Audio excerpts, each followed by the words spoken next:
Nafahamu kuna mambo mengi sana ambayo yanasukuma kanisa kutokufundisha juu ya kunena kwa lugha.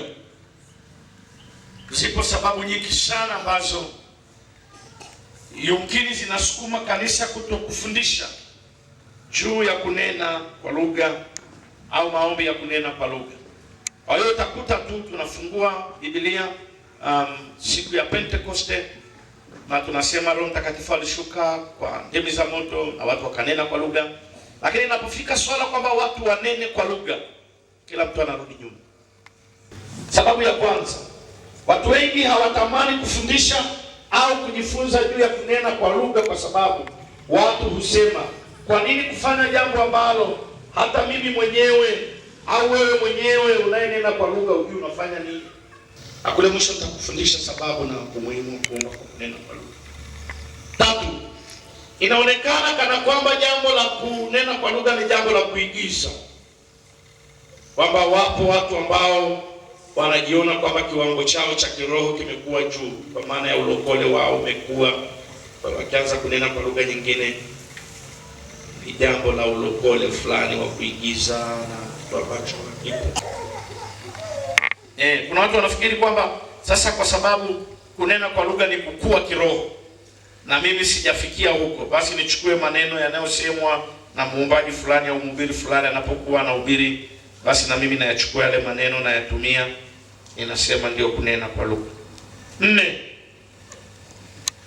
ni jambo lisilofundishwa sana na lisilopewa kipaumbele kanisani kama mafundisho muhimu ya kanisa, kwa sababu ya ugumu wake na mapokeo yake katika maana, katika kusudi na umuhimu.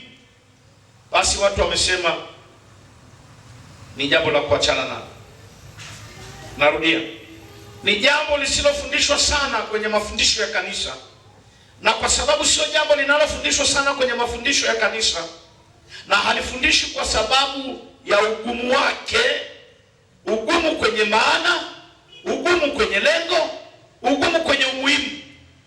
Halifundishwi kwa sababu ya ugumu kwenye maana ya kunena kwa lugha. Halifundishwi kwa sababu ya ugumu kwenye lengo la kunena kwa lugha. Halifundishwi kwa sababu ya ugumu wa umuhimu wa kunena kwa lugha. Na kwa sababu kama halifundishwi, basi hakuna anayetaka kujifunza.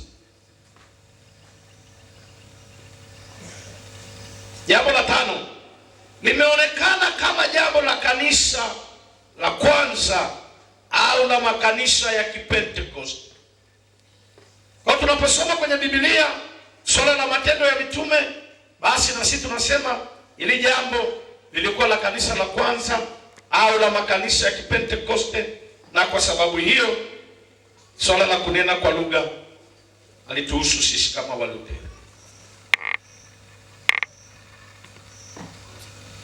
6, ni jambo linalotengeneza kunyanyapaana kiroho, hasa pale wanaonena kwa lugha wanapotumia sauti kubwa na kuwafanya wenzao washindwe kuendelea kuomba. Natoa sababu za kwa nini watu wataka kujifunza kunena kwa lugha. Kwa kama kero, kunyanyapaa. Tunaomba kwa nalipuka hapa, naanza pupu sana kusumbua. Sababu ya hizi sababu nilizozitaja hapa juu, basi kanisa halioni sababu ya kujifunza au kuchunguza kwa nini Yesu alisema tutaweka mikono juu ya wagonjwa na tutanena kwa lugha. Jambo la kwanza, kunena kwa lugha hakuondoi uthamani wala maana wala uzito wa kuomba kwa kutumia lugha za kwetu. Jambo la kwanza la kuzingatia, kuomba kwa kunena kwa lugha hakuondoi uthamani wa maombi mengine yanayofanywa katika lugha za kwetu. Jambo la pili na la muhimu sana, na hapo ndipo naanzia kufundisha. Hata hivyo, hata kama kunena kwa lugha hakuondoi umuhimu, uthamani na maana ya maombi yanayoombwa kwa lugha za makabila ya wanadamu. Hata hivyo, kwa kutokuomba kwa kunena kwa lugha hakupunguzi upekee wala uthamani wala umuhimu wala lengo wala faida alizozikusudia Yesu za kunena kwa lugha. Kwa hiyo hata kama kuna anayeomba hapa kwa lugha ya Kimachame, anaomba hapa kwa Kiswahili, anaomba hapa kwa Kimasai, yote ni maombi. Lakini kwa kujifunza